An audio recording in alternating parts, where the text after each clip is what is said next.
Չի բացառում Նիկոլ Փաշինյանը պատրաստվում է փոխանցի իշխանությունը համ իրենը գովազդում, համ Սամվել Կարապետյանին։ Նայելով մեր երկրի պաշտոնյաների թափթփուկության աստիճանը, ժողովուրդն սենց բան եղել է մենակ ֆաշիստական Իտալիայում Մուսոլինիի ժամանակ։ Հցնող, շողոքորթ, անինքնասեր, սրան նրա տակ ծալվող, բացառված է նույնիսկ երազում ձայնը տամ Նիկոլ Փաշինյան։ Այդ նույն բանը գնացել է հիմա Թրամփի մոտ ստորագրել, ծափ են տալի։ Բռնաբարվելու դեմ չեն։ Ուղղակի իրանց պետք է սիմպաթիչնի լինի բռնաբարող։ Բարև ձեզ հարգելի հետևորդներ, Արմլուրի տաղավարում այսօր զրուցելու ենք դեմ են բոլորին քաղաքական շարժման անդամ Հայկ Մանասյանի հետ։ Պարոն Մանասյան, ողջունում ենք ձեզ մեր տաղավարում եւ շնորհակալ եմ, որ ընդունել եք հարցազրույցից հրավերը։ Շնորհակալ։ Սիրով, այսօր Նիկոլ Փաշինյանը մեկնել է Մոսկվա եւ թե մեր հարցազրույցն էլ վաղն է հրապարակվելու, բայց ամեն դեպքում վաղը տեղի ունենալու Փաշինյան-Պուտին հանդիպումը, ես կխնդրեմ ձեր ակնկալիքները ներկայացնեք, ինչ ակնկալիքներ ունեք այս հանդիպումից, ընդ որում արժևում էլ համապետական ընտրություններն են, գուցե եւ զուգահեռներ անցկացնեք։ Եկեք մի անգամից արձանագրենք, որ այն իբրև թե հիբրիդային պատերազմի կամ իբրև թե մեր նոր եւ մեծ անկախության, անկախ սուվերենության մասին խոսակցությունները հենց այս փաստով արդեն կարելի է գոնե մի քիչ այսպես սկեպտիկ վերաբերվել, կասկածամիտ վերաբերվել, քննադատաբար վերաբերվել եւ տեսնել, որ դե հաստատ հայտարարություններ լինելու է կոմունիկացիաների հարց, ենթադրում եմ, որ երկաթգծի հետ է կապված եւ երկաթգծի, որովհետեւ այս պահին ռուսական կառավարման տակ է եւ Զանգեզուրի այսպես կոչված միջանցքի վրա ռուսական շահերի կամ հնարավոր միգուցե փայատիրության մասին խոսքը եւ իհարկե ներքաղաքական է լինելու, որտեղ այս ամեն ինչը փոխապակցված է։ Ներողություն, թրիփը նկատի ունեք։ Այո, թրիփը նկատի ունեմ, դե գիտեք ինչ կա, անունը թրիփ դնելուց ինքը չի դառնում։ Դե ասում են Զանգեզուրի միջանցք մի օգտագործեք թրիփը։ Այդ ով ասում որ հանձնում է այդ միջանցքը, ասում է տենց մի ասեք։ Իսկ դուք կարա կնենց անեք, որ Ադրբեջանում դա չասեն։ Հա, դա կարա կնենց անեք, որ փոխվի այդ անխոչնդոտ անցման դրույթը։ Եթե անեն սիրով, այդ մենք ցավից ենք ասում, որ հանգարց այնպես չլինի, որ մի քանի միամիտ էլ ծափահարեն, երկրի վրա իրավունքները սրան կամ նրան հանձնելու այս նախաձեռնություններին։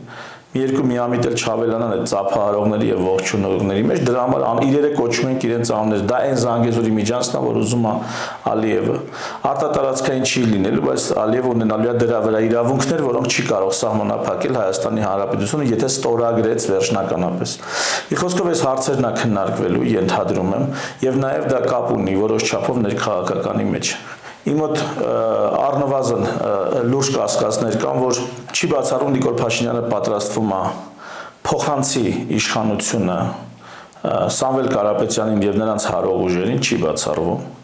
Չի բացառվում, որ այդ փոխանցման արդյունքում իրենք պատրաստվում են մնալ որպես թիվ 1 ընդդիմություն։ Լսել եք, չէ՞, որ ասում են մենք պետք է ընդդիմությունը փոխենք երկրում, այս ընդդիմությունը չլինի, ընդդիմությունն է պետք փոխել։ Բայց հիմա ամենաակտիվ պայքարը նրանք Սամվել Կարապետյանի դեմ են տանում։ Եվ դրանով իսկ առավոտից իրիկուն գովազդում են Սամվել Կարապետյանին։ Եթե նրանք մի շաբաթ բոլորին դեմեմի դեմ այդ պայքարը տանեն, մի շաբաթ ամբողջ հանրապետությունը բոլորին դեմեմից բացի ուրիշ տեխնացույց չի ճանաչի։ Դա գովազդ է, գովազդի ձև է, այսինքն Սամվել Կարապետյանը իր միլիարդների շնորհիվ կամ միլիոնների ծախսով գովազդում է ինքն իրեն, Նիկոլ Փաշինյանն էլ համ իրեն է գովազդում, համ Սամվել Կարապետյանին, բայց այս վերջերս Քոչարյանին էր սկսել գովազդել, այսպես ասած, հույս ունենալով վերադարձնել 21 թվականի տեխնոլոգիան, որ Քոչարյանին ատելով կամ Քոչարյանից զգուշանալով մարդիկ կգնան իրեն կընտրեն, բայց կարծես թե այդքան էլ հաջող դա չի ստացվում։ Հա,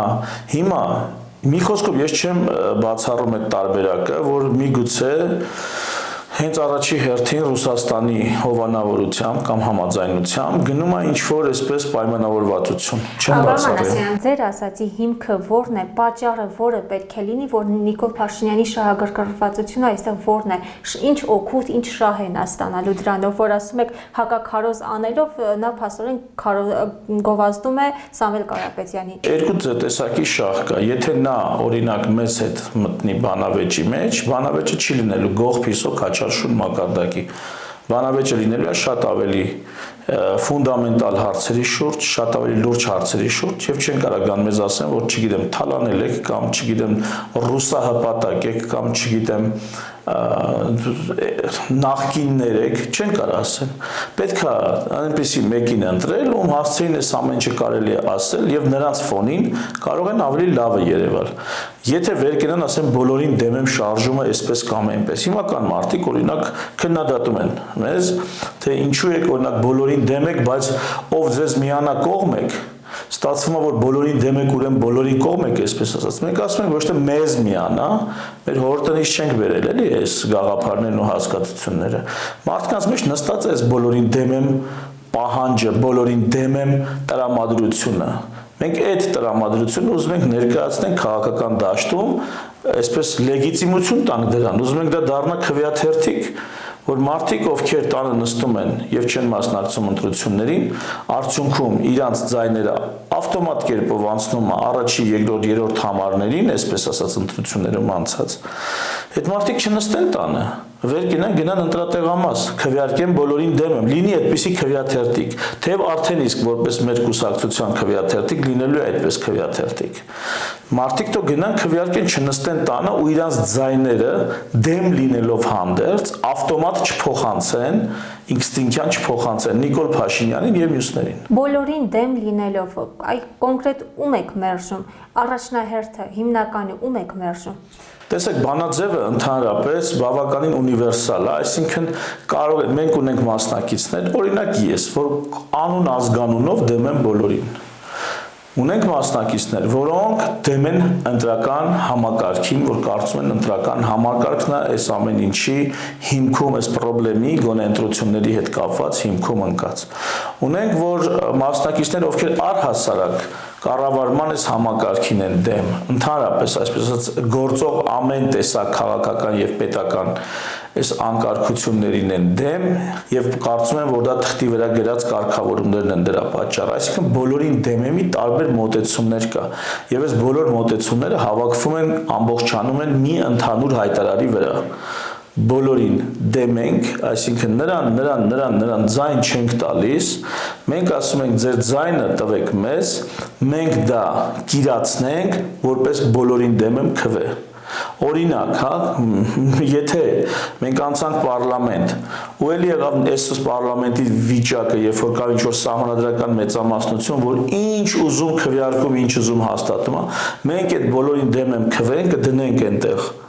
աթոռներին եւ դատարկ կթողենք այդ աթոռները։ Եթե իհարկե համոզված լինենք, որ դա ասենք Նիկոլեն ուրիշ ձև չեն սպեկուլացնի օգտագործի, այսինքն բոլորին դեմ եմ քվեին, մենք տերենք մինչև վերջ։ Եվ դրանից որևիցե բոնուսներ մեր համար չի գալի։ Պարոն Մանասյան, այս օրերին մենք նաև հարցումներ ենք իրականացնում եւ թույլ տվեք ասել, որ այդքան էլ մեծամասնություն չեն կազմում, հա, այն մարդիկ, որոնք որ ձեզ են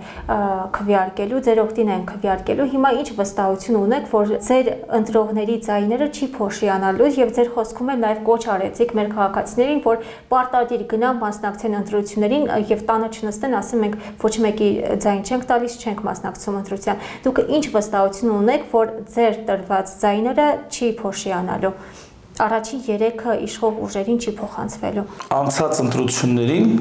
21 թվականի ընտրություններին 200-ից 250 հազար ձայն փոշիացել է։ Դա ընտրության մասնակցողների ձայներն են։ Իսկ գիտեք, քանի ձայն է փոշիացել ընտրություններին չմասնակցելով, 1,200,000-ից ավել։ Այսինքն ինչու՞ է այս զավեշտը։ Մեր քննադատները այդ թվում ասում են, լսեք, դուք գնում եք այնտեղ 200,000 ձայն կա այնտեղ, ընդհանուր, հա, անցած օրինակով ասեմ։ Կամ ենթադրենք, եթե մենք 50,000 ձայն օրինակ հավաքենք, արդեն մենք պարլամենտում ենք։ Այսինքն պետք է 50,000-ից քիչ ձայն փոշիացնենք, չէ՞, եթե մեզ մոտավոր հաշվարկներով։ Եթե մեզ մեղադրում եք, որ մենք 50,000-ից քիչ ձայն կարանք փոշիացնենք, կամ դες մտավախություն կա, ես ասում եմ 1,200,000 ձայն փոշի անում աչքիդ առաջ, ու մենք փորձում ենք մի գործիք ստեղծել։ մի լծակ ստեղծել, որով կկասեցնենք այդ 1,200,000 ձայներից գոնե մի 50,000-ի փոշիացումը, հա։ Պատկերացրեցինք մենք ինչ խնդիր ենք լուծում ու ինչ ծավալի փոշիացման դեմ քայլ է սա։ Եթե մեր չմասնակցելով 50,000 միջև լավ 40,000 ձայնի փոշիանալ չփոշիանալու հարց կարող է լուծվի, այդ վատագույն սցենարի դեպքում, որովհետև ավելի իրատեսական սցենարի դեպքում մենք կանցնենք պարլամենտ որոշակի ձայներով եւ այդ ձայների քանակով կիրացնենք բոլորին դեմ այսպես տրամադրությունները, հա 1,200,000 ձայնի մասին չեք մտածում, մենք էլ ասում ենք ինչի չեն գնում մարդիկ, մեծամասամբ այն բանի համար, որ չունեն իրենց համար նախընտրելի ուժ, որովհետև դեմ են բոլորին, որովհետև հիասթափված են համակարգից, հիմա այդ մարդիկ իրենց հիասթափությամբ սնում են այդ նույն համակարգը, իրենց պասիվությամբ ակտիվացնում են այդ նույն հազար ներողություն ապականությունը, ասում ենք եկեք sense տարբերակ կա էլի, այդ քվեաթերթիկները որ նայես մեկի վրա գրած է բոլորին դեմ եմ, այդ քվեաթերթիկի օգտին ընտրի։ Ես անձամբ ինձանով եմ պատասխան տալի, իմ հեղինակությամբ եմ պատասխան տալի, որ դա չի դառնա, չի սպեկուլացվի, չի դառնա մի հատ ուրիշ կեղտոտ բան։ Ինձանից բացի էլի մարդիկ կան, չնայած հլընտրություն չի եղել, հələ համար ցուցակները կազմված չեն, այսինքն կարող ընտրությունների ցուցակները բարձրի, որ այս ամբողջ իմ խոսակցությունը իմ անունից այդքան էլ բան չէր, բայց համենայնդեպ ժողովուրդ ավելի լավ տարբերակ, որևիցե մեկը ձեզ չի առաջարկում այդ 1,200,000 փոշիացող եւ ավտոմատ կերպով նրանց անցնող քվեները պաշտպանելու համար։ Դուք ձեր մասնագիտության մեջ, ձեր դաշտում հայտնի բժիշկ եք եւ կցանկանայի իմանալ ինչ է ձեզ ստիպեց գալ քաղաքական դաշտ, մտնել քաղաքական դաշտ, զբաղվել քաղաքականությամբ եւ ինչ եք առաջարկում քաղաքացիներին, ինչու ընտրեն ձեզ, ինչու ընտրեն դեմ են բոլորին քաղաքական շարժմանը, ինչ առաջարկով եք գալիս քաղաքական դաշտ կամ արդեն իսկ եկել եք։ Տարբեր պատասխաններ կարող եմ տալ այս հարցը, որտեղ բազմակողմանի այսպես բացատրության կարիք ունի։ Եթե կարճ ասեմ, ժողովուրդ քաղաքական դաշտում ովքեր կան, նրանք էլ վաղը դառնում են պետության իշխանավոր։ Այդպես չի լինում, որ դուք տանը նստեք ու պետությունը ունենա տնից նստած հրավիրված իշխանավորների մի երկու բացառություն չհաշված, կան այդպիսի բացառիկ կադրեր, որոնք մեկ էլ տենում ես ՀՄԵԿ-ի եթերում են հայտնվում, սկսում են ՀՄԵԿ-ում հարցազրույցներ տալ ու 2 ամսից 3 ամսից արդեն իրանք պաշտոնի հավակնորդ են, այդպես պատահում է շատ հազվադեպ, բայց սովորաբար այդպես չի, հա, քաղաքական դաշտում մարդիկ պիտի լինեն, որպեսզի դառնան պաշտոնյա։ Եվ նայելով մեր երկրի պաշտոնյաների թափթփուկության աստիճանը, կներեք sense բառեր եմ ասում, բայց թափթփուկության, ես հասկանում եմ, բայց ինչի է sense։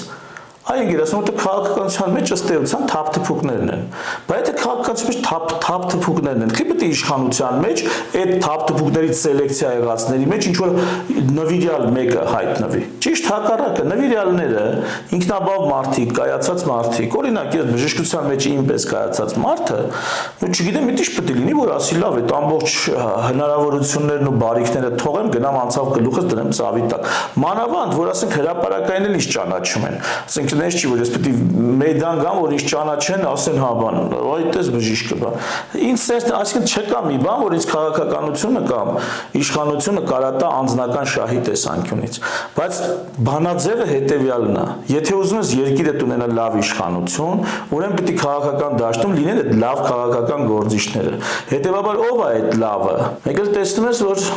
հələ դու առաջին քայլը արա, հետո այն մյուսը։ Եվ այսպես մեր սերունդը, մեր ընկերների միջից, մեր ոչ ընկերների միջից վեր կգնանք կմտնենք քաղաքականություն։ Մեր երկիրը վաղը լավ իշխանություն ունենալու հեռանկար ունի։ Չեն մտնի, ամեն անգամ կգան օլիգարխները փողին զոր տալով կմոբիլիզացնեն որոշակի ուժ, որոնք առանց այդ փողի չեն մոբիլիզացվի, հա, սա շատ կարևոր է։ Այսինքն միջից այդ արունը չի եռում իր պետության համար ինչ որ մեծ գործեր անել, իր պետությունը համակարգել, կազմակերպել, իր ժողովրդին առաջնորդել։ Այդ ջիղը չկա, այդ ջիղը պիտի հազարավոր դոլարներ այսպես դնես, որ իր մեջ զարթնի։ Կամ էսա լինելու, կամ էլ իշխանականները, ովքեր իրենց հպատակ են, որ էլի իշխանավոր ձևավորելու ջիղ չի։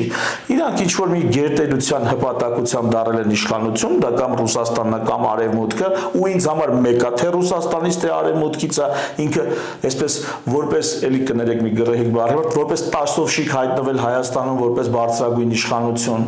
կամ Արևմուտքի հովանավորությամբ, խավորությամբ, կամ Ռուսաստանի խավորությամբ հայտնվում են ստե իշխանություն ու ամբողջական սերունդներ հպատակի հոգեբանությամբ ասում ուզում ես առաջ գնաս, ուզում ես կարիերայի աճ ունենաս, ուրեմն եղի գծնող, շողոքորթ, անինքնասեր, սրա նրա տակ ծալվող Եվ սա դառնում է բացասական սելեկցիայի բանաձև մեր երկրում։ Հիմա սրա դեմը ոնց ենք առնում։ Մի ձև կա։ Լավ տնտեսագետներ իրենց կյանքում հաջողած, իրավաբանները, զինվորական գործիչներ կարան լինեն զորացրված արդեն պաշտոնաթող, բժիշկներ կլինեն, ուսուցիչներ կլինեն, անասնապահներ կլինեն, հողագործներ կլինեն, առևտրականներ եւ այլն։ Ձեր կողքին կան նման մարդիկ, ովքեր են ձեր թիմը համալրում,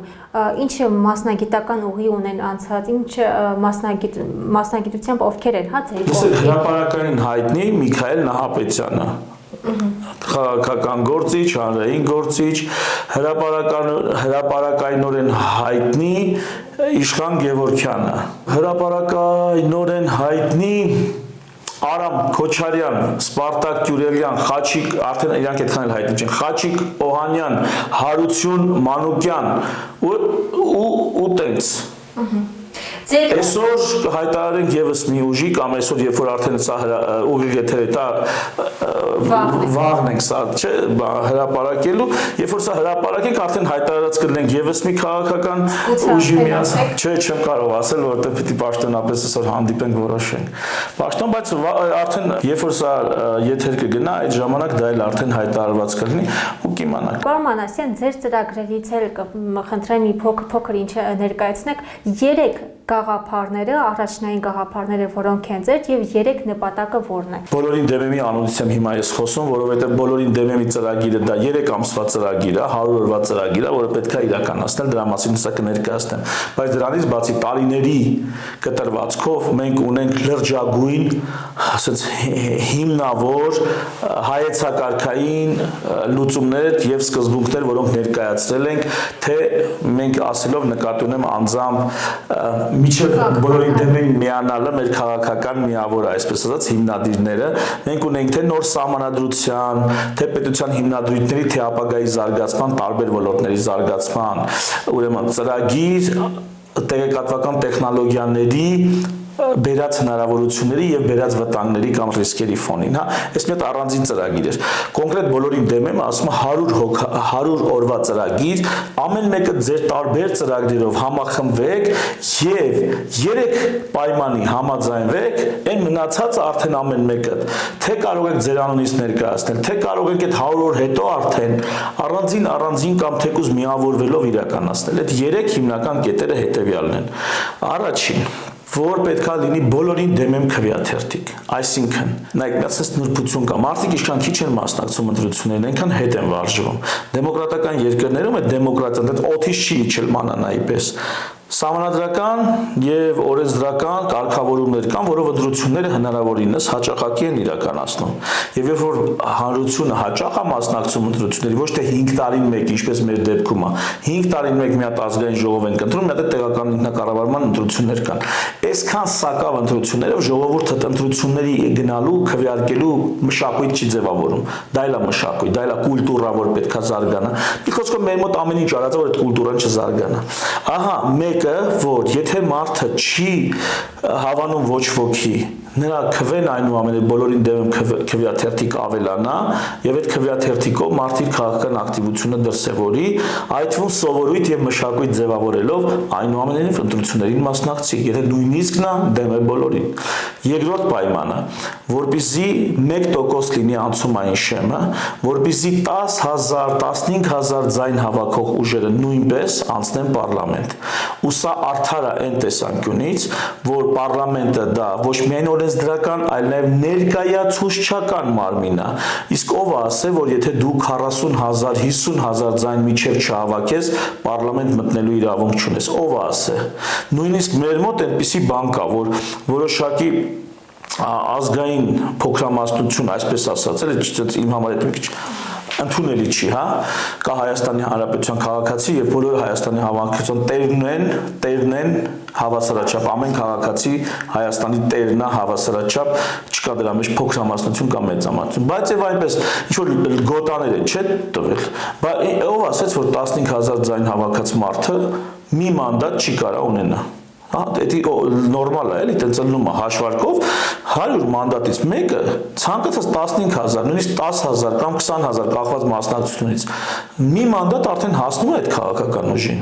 Վերջին հաշվով եկել է մեծամասնական ընտրակարգ, երբ որ ընդհանրապես ամբողջ երկրով ու շատ երկրներում դա էլ կա։ Մի հոգի Իրանով գնում է ընտրությունների է մասնակցում, Իրան են ընտրում, ինքը մի հոգի գալի նստում է պարլամենտում, դա մեծամասնական ընտրակարգն է։ Հիմա ով ասեց, որ չի կարող կուսակցությունը մի հոգի ներկայացնի պարլամենտ։ Սա էլ երկրորդը իջացնել շեմը 1%, որպեսզի պարտադիր չլինի միլիարդեր ելնելը ընտրություններին մասնակցելուց առաջ։ Շատ մարդիկ կարող է գան ասեն, գիտեք ինչ կա, հա, ես հավանում եմ ձեզ, ես ուզում եմ ձեզ ձայն տալ, բայց գիտեմ, որ դուք այդքան համակրանք կարող եք չունենաք, չգիտեմ, 100,000 ձայն կամ 50,000 ձայն չեք հավաքելու եւ դրա համար որպեսզի իմ ձայնը չկորչի, բան ես կտամ Պողոս Պետրոսին ենթադրենք։ 1% իջացնելով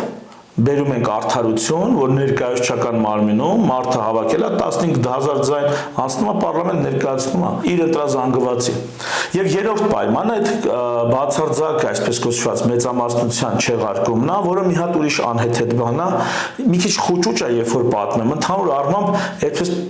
պիտակներով փորձեմ ժողովրդի բանը ուշադրությունը գրավել։ Ժողովուրդն սենց բան եղել է մենակ ֆաշիստական Իտալիայում Մուսոլինիի ժամանակ։ Հետագայում ճանաչվել հակասահմանադրական ու էդի հետ չարվել։ Մեկ էլ 33000-անոց երկիր Սան Մարինո կա, մեկ էլ Սան Մարինո է, 33000 մարդ իրար հետ որ կարան այսպես բղավելով էլ էլի իրար հասկանան, լսեն մի բան։ Նու պատկերացրեցիք, չէ՞, մի հատ մեր վեդի չափ մի տեղ էլի ասենք, մի քիչ վեդից մեծ լավ։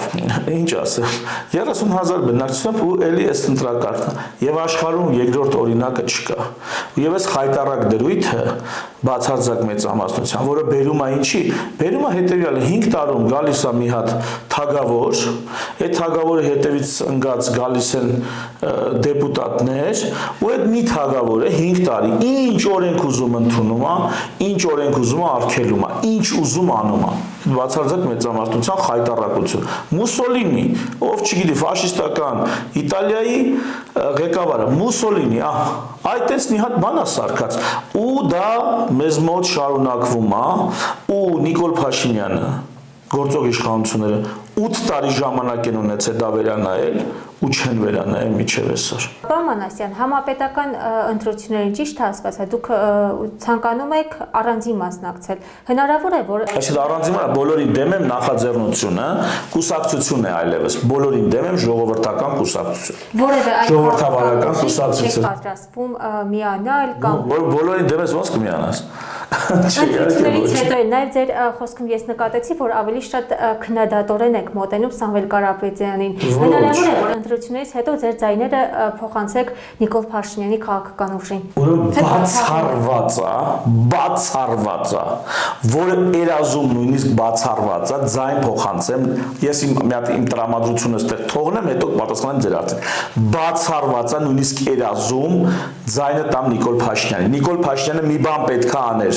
Զանգեզուրի անձեռնմխելիությունը պահեր։ Դա ոչ միջազգային ճանաչման հարցեր, ոչ սահմանների հարցեր, ոչ էլ Ալմատիի հարցեր։ Դա մաքուր զտագյուն Հայաստանի Հանրապետության ինքնիշխանության, տարածքային ամբողջականության հարցեր։ Նիկոլ Փաշինյանը դա չի արել։ Ռուսաստանի հովանուտակա դա ստորագրել, պրո-եվրոպական հակառուսական ուժերը դա սուվերենության խնդիր է, այդ նույն բանը գնացել է Թրամփի մոտ ստորագրել, ծափ են տալի։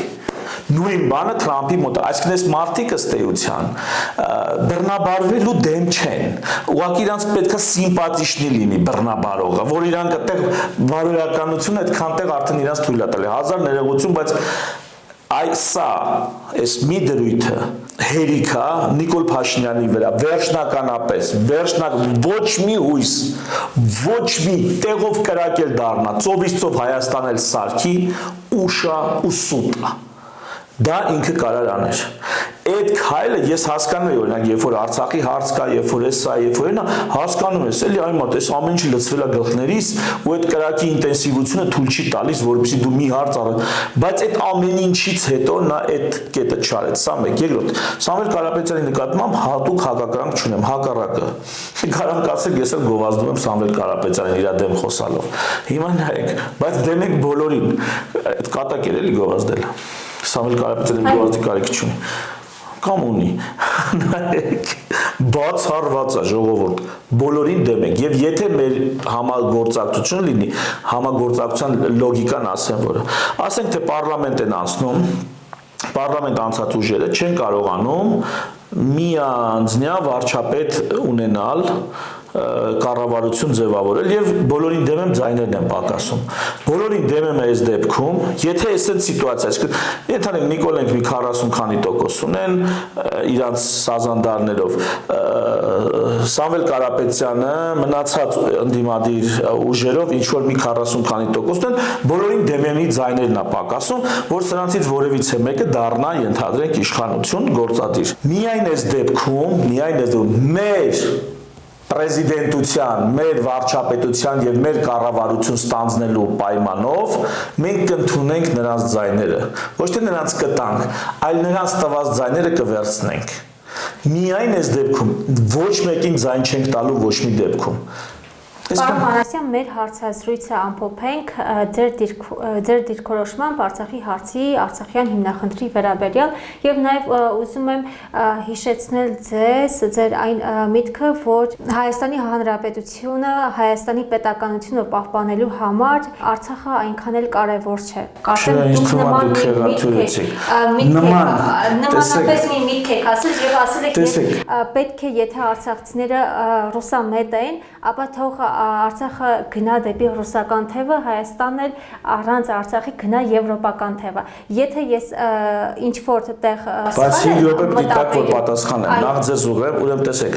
Ալիևն ու Նժդեհը կարող է դեմքով շատ իրար նման լինեն, բեղերով բանով, բայց նման դա չի նշանակում նույնը։ Դրա համար տես ձևակերպումներ տալուց դա բավականին զգույշ պետք է լինեք, թեև հասկանում եմ, քաղաքական շահ ձեզ համար չէ։ Քաղաքական շահերից լերելով որոշակի ուժեր որոշակի ձևով կարային ներկայացնեն։ Ուրեմն բառացից ցիտում եմ ասածը։ Արցախը ինձ համար թանկ է, բայց Հայաստանի Հանրապետությունը թանկ է ավելի։ Ես դա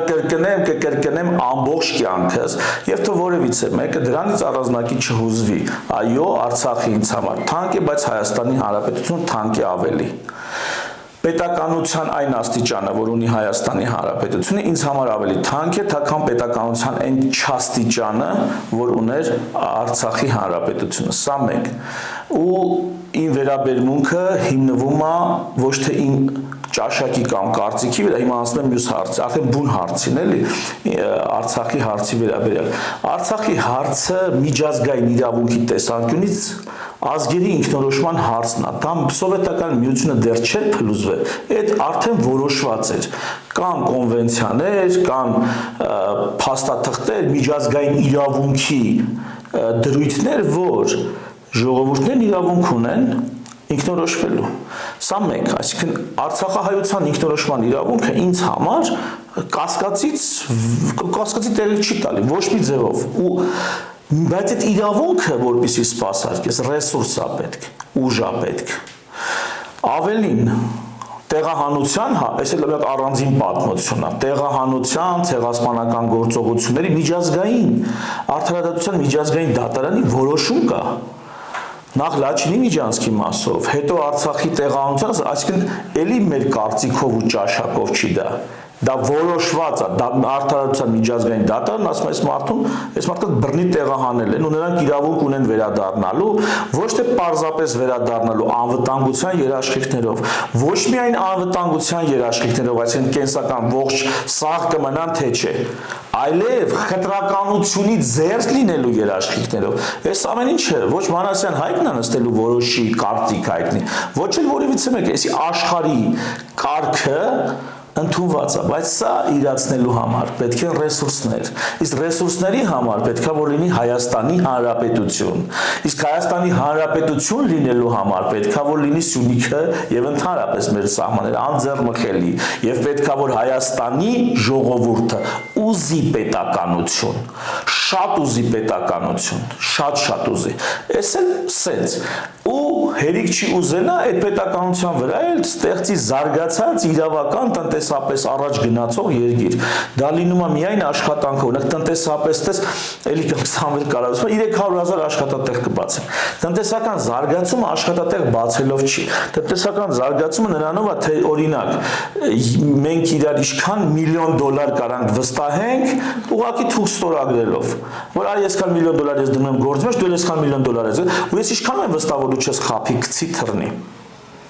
Այս խափել գցել թռնելու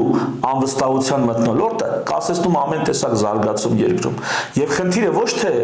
մի միլիարդեր աշխատատեղ կբացի, թե չէ, ուզում միլիոնատ աշխատատեղ բացի։ Եթե մարդիկ իրար չեն վստահում, չեն համագործակցում, չի լինելու տնտեսական առաջընթաց, չի լինելու նորմալ բանակ, չի լինելու օրինական երկիր։ Եթե մարդիկ իրար չեն վստահում, ամեն քայլափոխի մի հատ ուսով կպնելու համար մտնես պատմությունա դառնալու, մի սիրահարված տակ գլուխ իրա, այսպես էմոցիաներն արտահայտելու համար մեկ ուրիշ Ախոյանի հետ, այնպիսի բան է, որ հասնում է դանակարության եւ գնդակարության։ Սենց են երկիր չեն դառնում, երկիր դառնում են առաջին վստահության մթնոլորտը հաստատելով։ Մի խոսքով Արցախի հարցը լուծելի է Հայաստանի հզորության ենթատեքստում։ Արցախի հարցը լուծելի չի այլ ձև, բայց եթե լուծելի է այլ կերպ, ապա դա միայն Ռուսաստանի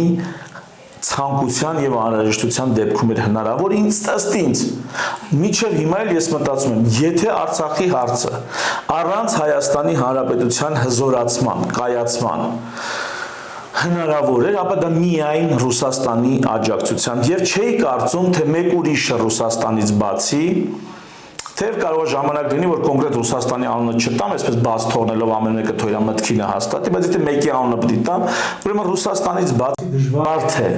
խիստ կասկածում եմ, որ լիներ մեկը, եւ հիմա ես այդ միտքը չեմ փոխում, շարունակում եմ այդ նույն այդ մտքին մնալ, բայց Ռուսաստանը չուզեց դա անել։ Ռուսաստանին դա պետք չեղավ, դե հիմա ինչ անենք, չեղավ, այն մարդուն որ հարցում են ասում են, իսկ դու պատերազմի ասում դե ինչ անեմ, ինչ կարանք որ ինչ անենք, պատերազմ, լիդի պատերազմ ենք, ինչ կարանք անենք, կարանք դե պատերազմը։ Հիմա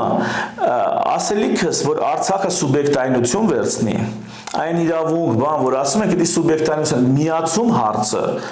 միգուցե սխալվում եմ 100 հոգիս ես մազերը կփիտեն իրանց երևակայելով, որի մազերն են փիտում։ Ժողովուրդ, միացում հարցը ես չեմ ընկալել։ Ես միջազգային իրավունքի տեսանկյունից չեմ ընկալում դա, դա ուրիշ կոնտեքստ է եւ ուրիշ տեղատնում։ Ամենապատրաստի է հենց էփած փաստաթղթերն ու կոնվենցիաները ինքնորոշման իրավունքի եւ Արցախի անկախության մասին էին սովետական մյուսյան փլուզումից հետո եւ այլն։ Եվ դա շատ ավելի դիվանագիտորեն ուժեղ քայլ է, քան բաց ճակատով վեր գնալ ասել ես որոշել եմ պատերազմ հայտարարել Ադրբեջանին, Թուրքիային եւ Ռուսաստանին։ Այսի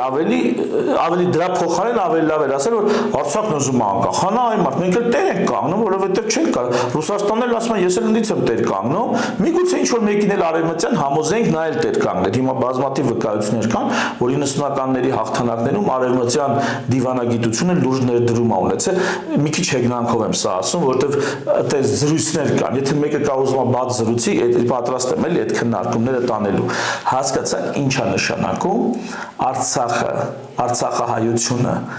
իրենց անկախության հարցը առաջ տանեն, Հայաստանի Հանրապետությունը առաջ տանի մնացած հարցերը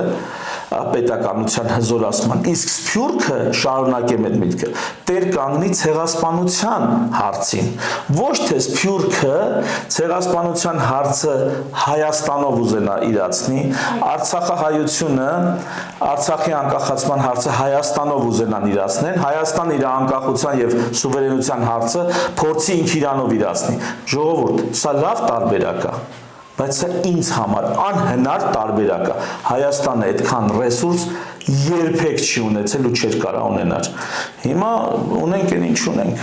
Շնորհակալ եմ։ Հարգելի հետևորդներ, հիշեցնենք, որ մեր զրուցակիցը դեմ են բոլորին քաղաքական շարժման անդամ Հայկ Մանասյանն էր։